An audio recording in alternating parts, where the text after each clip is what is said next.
rumah macam mana, kerana sebelum ni kita dah dengar macam-macam cerita. Ada tu yang supaya dia berdisiplin di rumah, dia pakai baju corporate terus, kemudian pergi dekat meja dia dan terus menaik dekat laptop semua, supaya dia akan rasa dia betul-betul bekerja. Itu pada permulaan ni. Lama-lama bila dia dah selesa, baru dia boleh pakai pejama ke kain sarung dan terus buat kerja.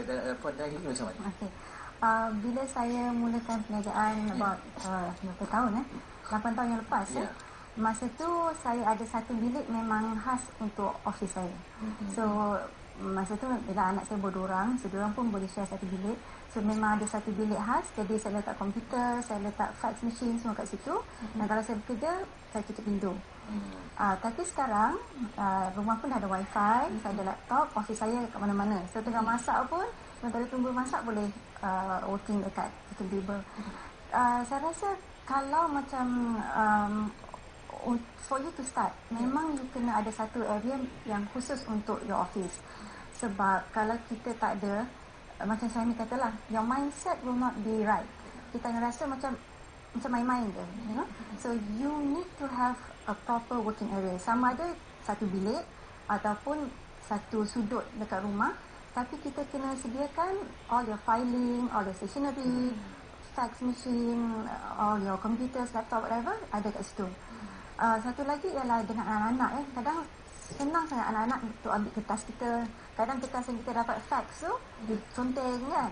So you have to have that discipline juga dengan anak. Cakap okey, kawasan ni ialah kawasan bekerja. So paper ke apa-apa dekat sini tak boleh kacau. So anak-anak pun kena diberitahu dan mereka pun harus tahu apa yang mereka boleh pegang dan apa yang mereka tak boleh pegang. That's very important.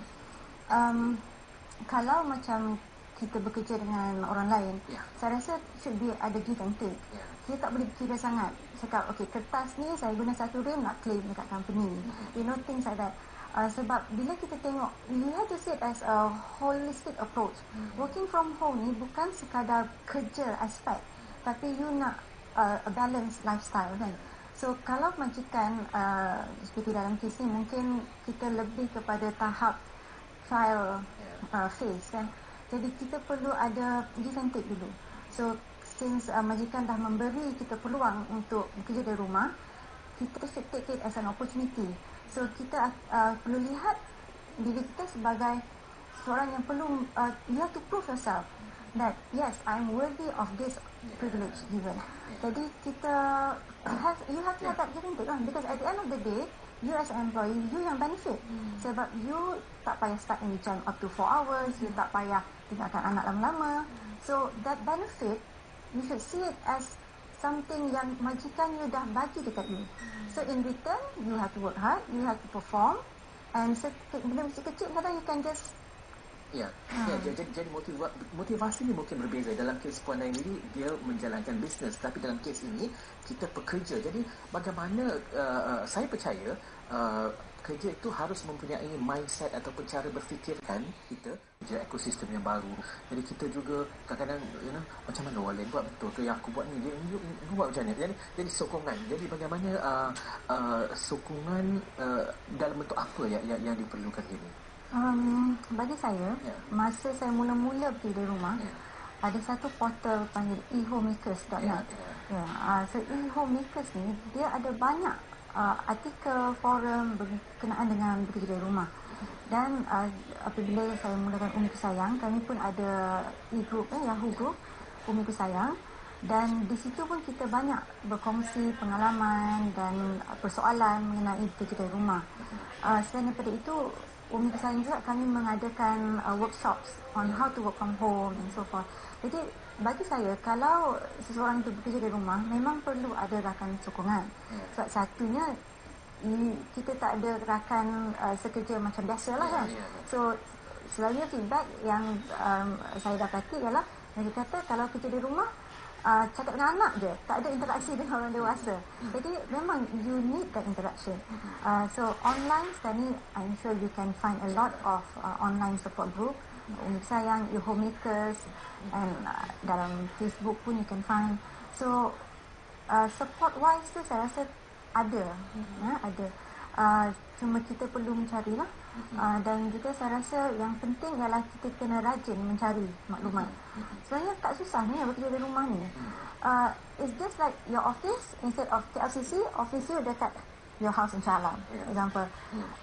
You kena see yourself, kalau you employee, you are still an employee. You kena buat kerja, gaji you bergantung kepada majikan.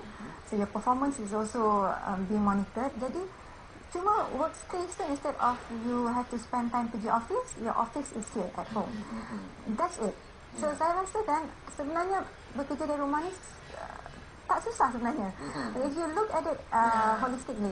And then dari segi undang-undangnya memang saya setuju. Kita kena tukarlah sikit undang-undang kita supaya boleh diaplikasikan kepada bekerja dari rumah. Tapi kalau kita lihat juga macam di negara maju seperti di US, mereka telah mengguna konsep bekerja dari rumah ni sejak I think more than 10 years. Sebab masa saya bekerja pun saya pernah membuat proposal kepada majikan untuk membenarkan saya dan beberapa rakan yang lain untuk bekerja dari rumah. Tapi telah ditolak walaupun syarikat tersebut di US telah menjalankan teleworking.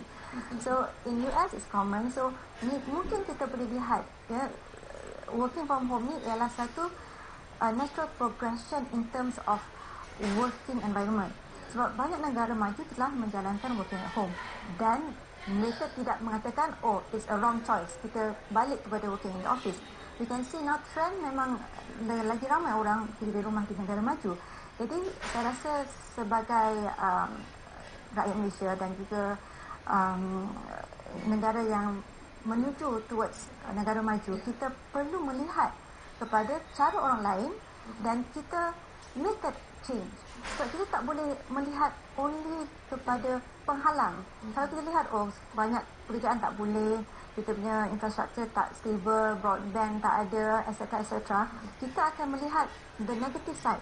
Tapi kita tidak melihat kepada peluang yang ada. Jadi kalau kita melihat pada negara maju yang telah berjaya, so we can actually look at them. Saya ada soalan untuk Tuan Lee, tapi masa tak mengizinkan.